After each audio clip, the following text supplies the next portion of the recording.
to have at this second session of the second series of the Leadership Echoes, Nathalie Kayadjanian, who's going to speak to us,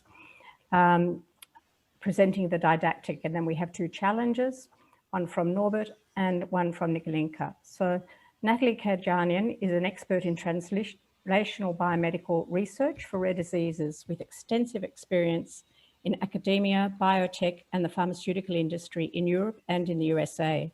For the past several years, Nathalie has occupied top management positions in patient-driven non-profit research organisations, including the Foundation of Prader-Willi Research, the French Association for Neuromuscular Disorders, and the Amyotrophic Lateral Sclerosis Association, where she developed and implemented strategies to accelerate the development of innovative therapies for rare diseases.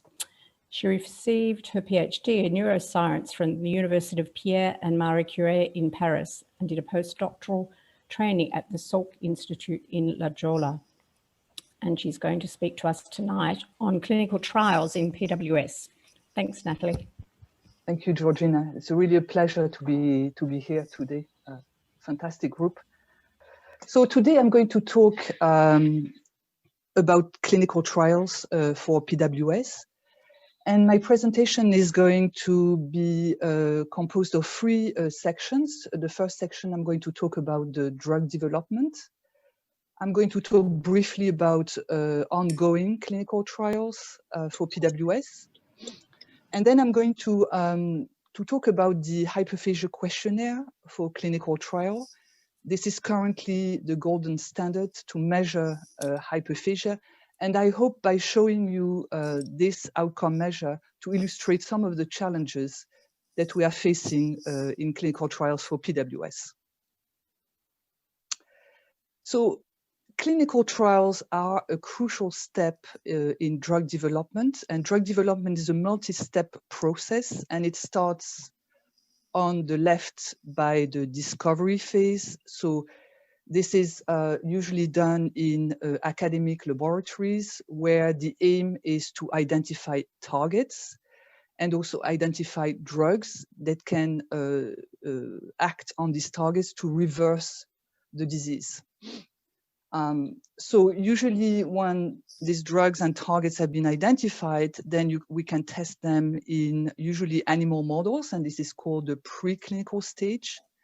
And here the aim is really to assess whether the drugs are safe as well as beneficial in what you want to do. Once this is done, this takes about 3 to 6 years. It can take longer, or it can take less time. Then all the data are going to be gathered. An investigational new drug application is going to be submitted to the regulatory agency. And this is needed before these regulatory agencies are going to authorize the running of clinical trials. And so this means that the drug can be now tested in humans. So clinical trials are composed of 3 phases. Phase 1 clinical trial, this is when you are going to test your drug on a small number of people. So in rare disease, usually we test the drug directly into patients. The main goal here is to really test that the drug is safe and there is no toxicity. If this is successful, you can then move forward to the phase 2 clinical trial. This is done in a larger number of people. In rare diseases, about 20, 40 people, where you are going to test the drug and to assess also its safety for a longer period of time, as well as you start to look also at the benefit of the drug, if the drug is beneficial. If this is successful, then you can move to the last phase of clinical trial, which is phase 3 clinical trials. This is done on a larger number of people, about 100 people in rare diseases like PWS. For a longer period, you're going to test your drug for a longer period. And here the main goal is really to assess whether the drug has benefit and in addition to its safety. So if this is successful, then a new drug application is going to be submitted to the regulatory agencies that is going to look at all the data. And then based on this data, they are going or not to deliver a market authorization for the drug.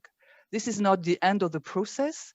The post-marketing period is then, main goal is to discuss about the drug price. This is where discussion with insurance companies are going to take place.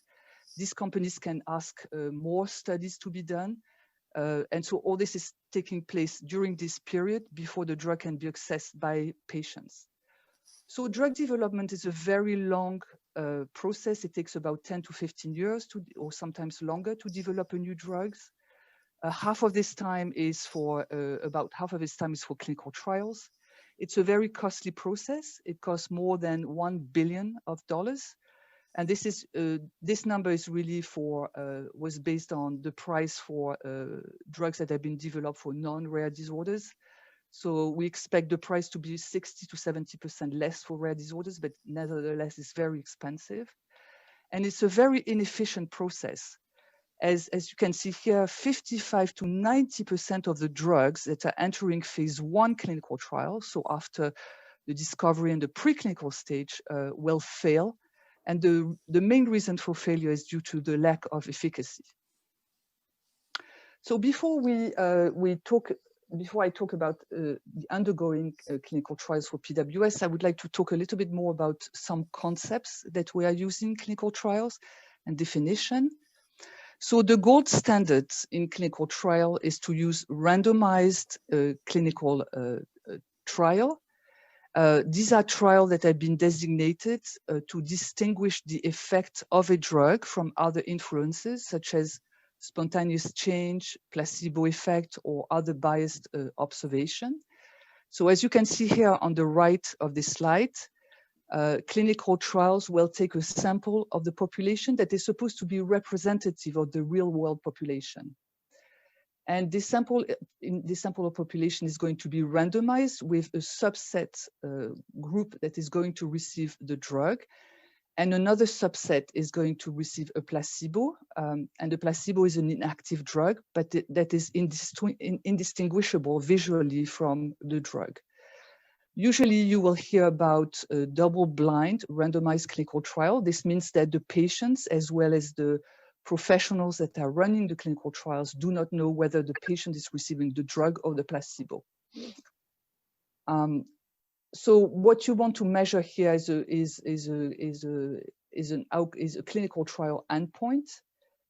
This is an outcome that can be measured objectively and is clinically meaningful to patients to determine whether the intervention being studied is beneficial. And let me take an example. See, on this graph, this is an ideal example of a clinical trials where here on the y-axis, I put the levels of hyperphagia. When you measure this level of hyperphagia in function of the time in clinical trial. So when you don't give the drug, this is what is called a period, a baseline.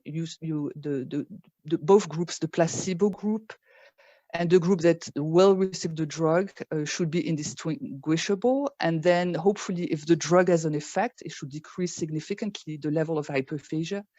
Whereas in the placebo group, you shouldn't see any difference. And the difference between the drug and the placebo effect, this is exactly what you want to measure.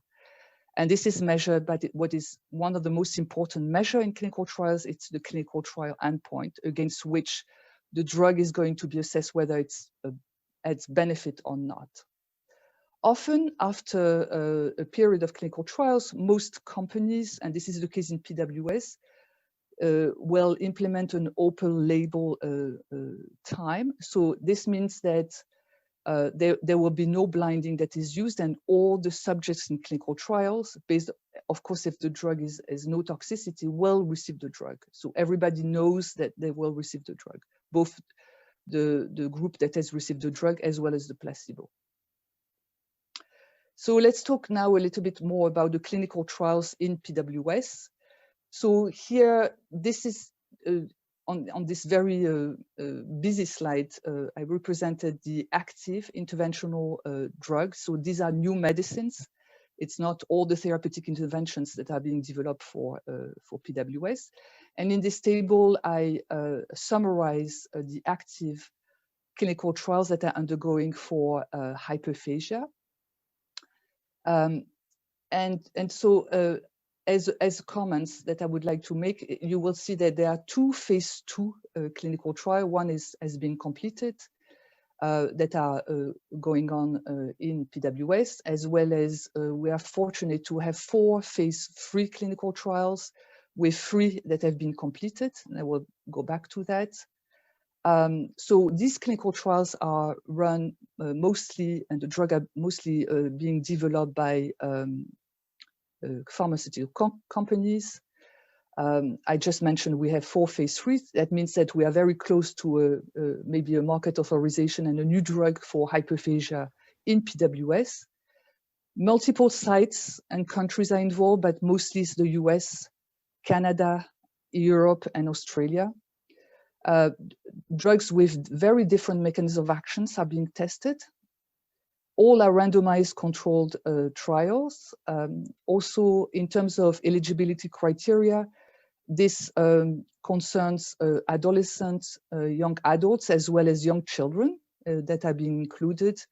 And in all these trials, the subject needs to be overweight, obese, or hyperphagic. The length of clinical trials, of course, depend on the phase of the clinical trial, but usually it goes from 2 months to 1 year. 1 year is really for phase 3 clinical trial. And here the primary endpoint, so this is really the measure against which the drug is going to be assessed, whether it's beneficial or not, is the hyperphagia questionnaire for clinical trial. But there are also a number of what is called secondary endpoints. These are measures that companies want to see whether their drugs has also benefits against behavioral challenges. And the number of participants, of course, is depending on the phase of clinical trials. And usually you can see here, for phase 3 clinical trials, you need at least 100 or more patients. So in terms of preliminary results, so we start to see, this is really, I think, a timely topic this year to talk about clinical trials, because we've never seen so many clinical trials undergoing for PWS, which is great. We start to see, especially this year, some preliminary results. They have not been published, but based on the data that have been presented by some of the companies, 2 drugs are under regulatory reviews, and this concern carbetocin, which is an analog of oxytocin that is being developed by Levo Therapeutics, and DCCR, which is being developed by Soleno. So this means that these drugs have completed their phase 3 clinical trials.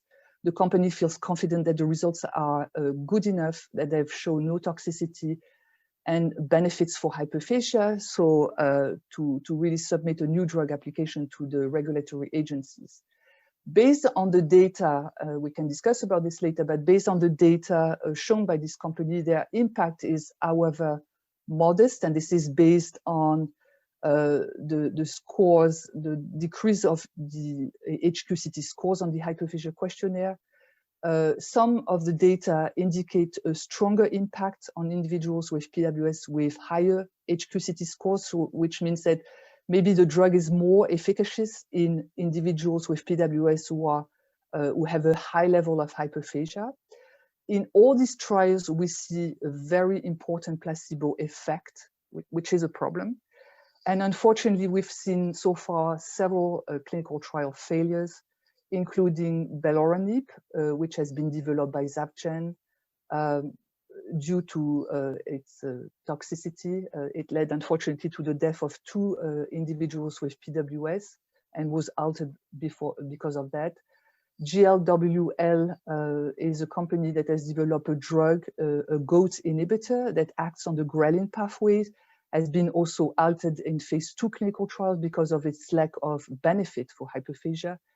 And livolitide that has been developed by Milando that has reached phase 3 clinical trials, acting also on the ghrelin pathway, has also been altered because of the lack of efficacy on hyperphagia.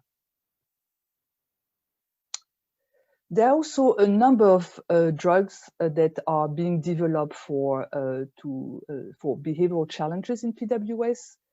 I'm not going also here to detail all these different clinical trials, but mostly I would like to highlight the fact that these are mostly developed by non-profit organizations, so non-pharmaceutical companies, except one, pitolisant, that is being developed by Harmony Biosciences. And this is for daytime sleepiness.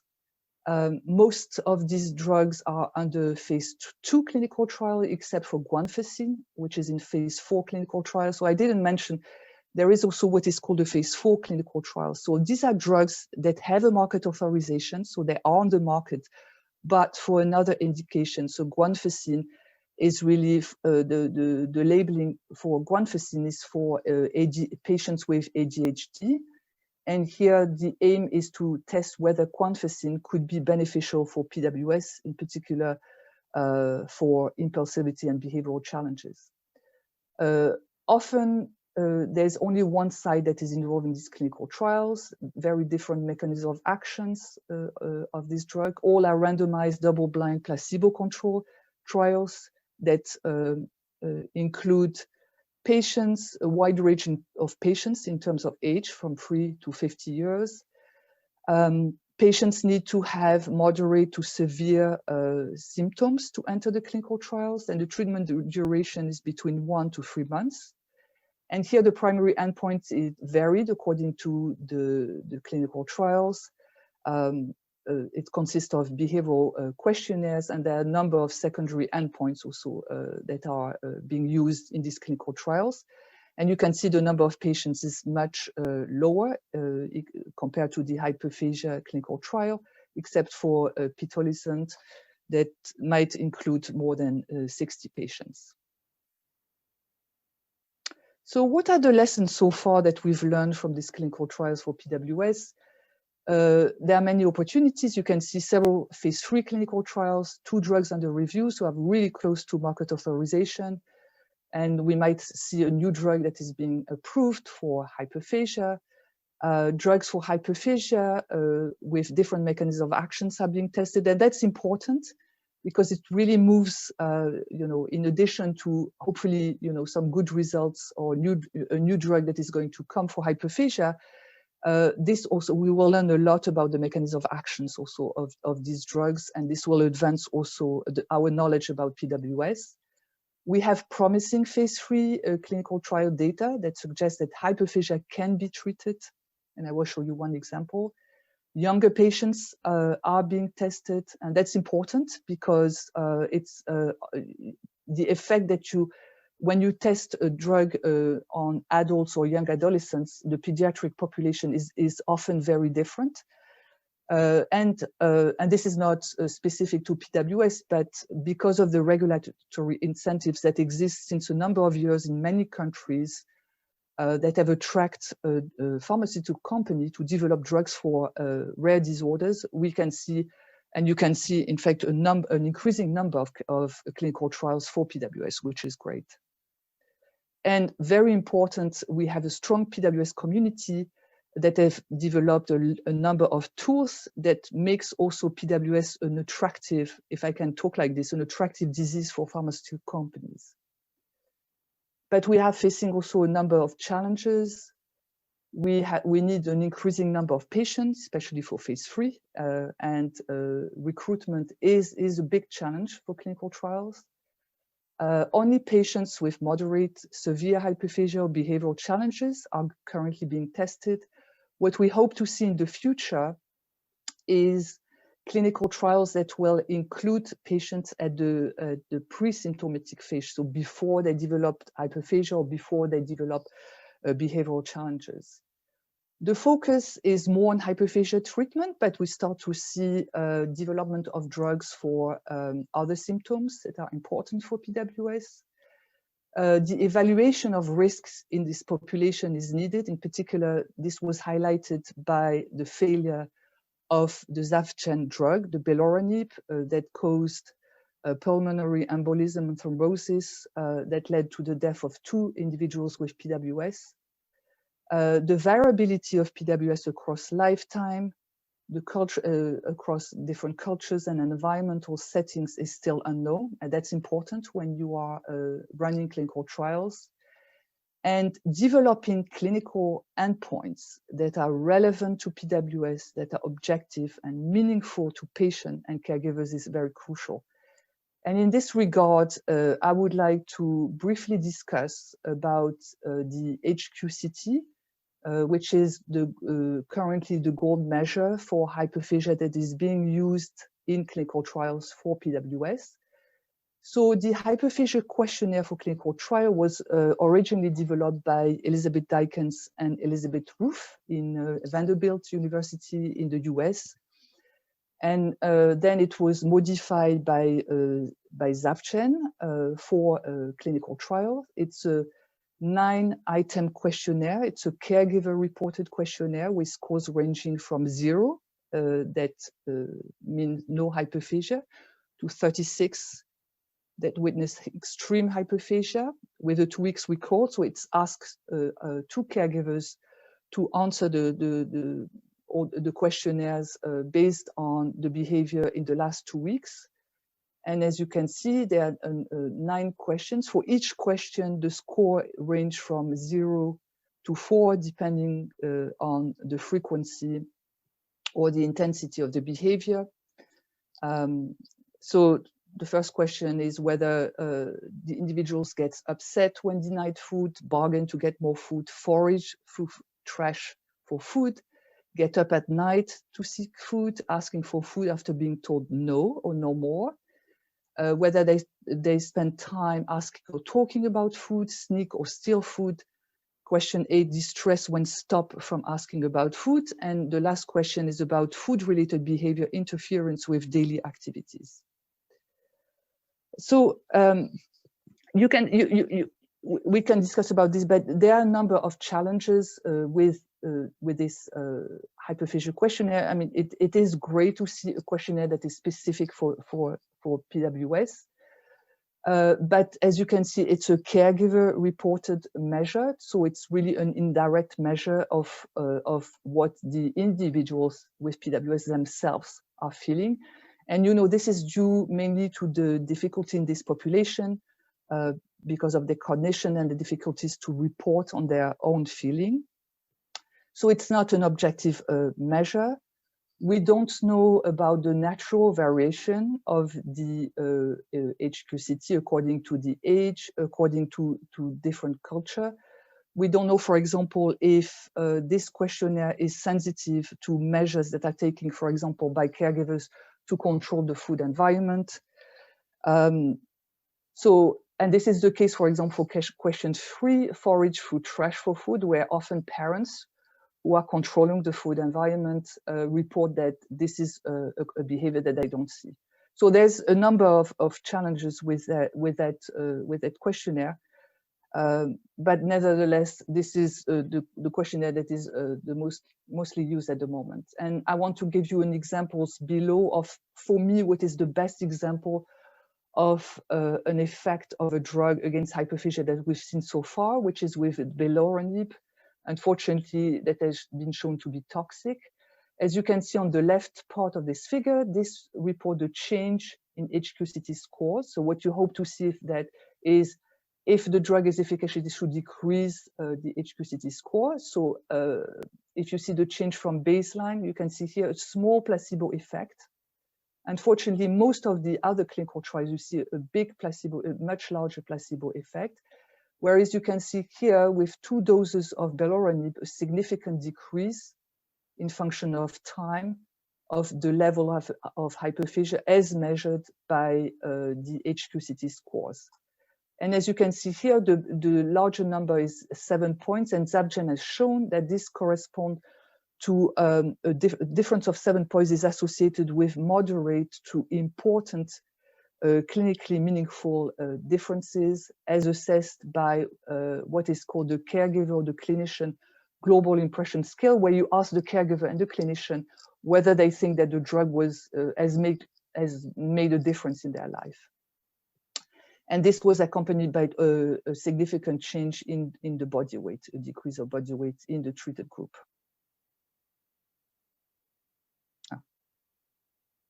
Oh, sorry.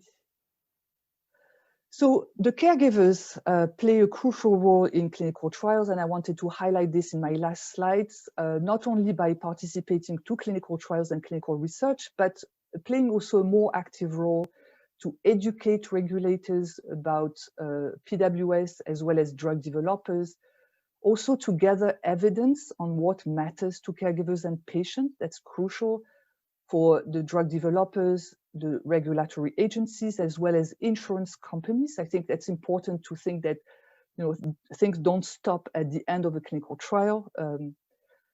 Design clinical trial endpoints, and also to better understand the disease variation in the PWS population, and for an organization like IPWSO, also to better understand how PWS vary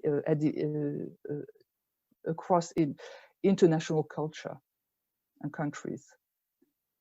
And so caregivers are the experts of the disease. Thank you very much.